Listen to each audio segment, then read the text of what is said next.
জয়টা আসলে বাংলাদেশকেই করতেছি। আসলে দেখেন, দেশের জন্য খেলতেছি, এটা খুবই প্রাউড ফিল করতেছি। টিমের জন্য যে জান দিতে রাজি আছি দেশের জন্য। সো যেখানে করা হবে আমি সেখানে করতে রাজি।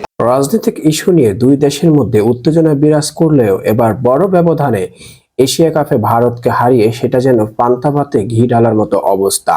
ভারতকে 59 রান হারিয়ে টানা দ্বিতীয়বারের মতো উন্নত 19 এশিয়া কাপে শিরোপা জয় করেছে বাংলাদেশ। এই টুর্নামেন্ট জয়ের জন্য যুবাদের বড় অঙ্কের অর্থ পুরস্কার দেবে যুব ক্রীড়া মন্ত্রণালয়। পাশাপাশি দাদা বাবুদের পটর পটর উপর মুখের উপর জবাব দেওয়াটা ছিল বাংলাদেশ যুবদের বড় দায়িত্ব। সর্বশেষ খেলা শেষ হওয়ার কিছুক্ষণ আগেই পুরো স্টেডিয়ামে নারায়ে তাকবীর আল্লাহু আকবার স্লোগানে মুখরিত হয়ে যায় এবং পরবর্তীতে ভারত যেন একেবারে মুখের উপর কিছু একটা ছুঁড়ে ফেল। রোববার 8 ডিসেম্বর দুবাই আন্তর্জাতিক ক্রিকেট স্টেডিয়ামে টসে হেরে প্রথমে ব্যাট করে 49.1 ওভারে 198 রানে অল আউট হয়ে যায় বাংলাদেশ যুব দল।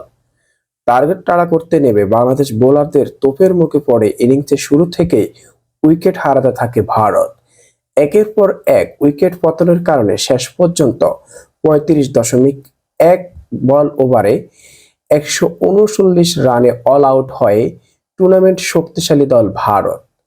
অধিনায়ক আজিজুল হাকিম, তামিম ইকবাল হোসেন ইমন আর ফাহাদদের বোলিং নৈপুণ্য 59 রানে জিতে শিরোপার উল্লাসে মেতে ওঠেন বাংলার টাইগার যুবরা।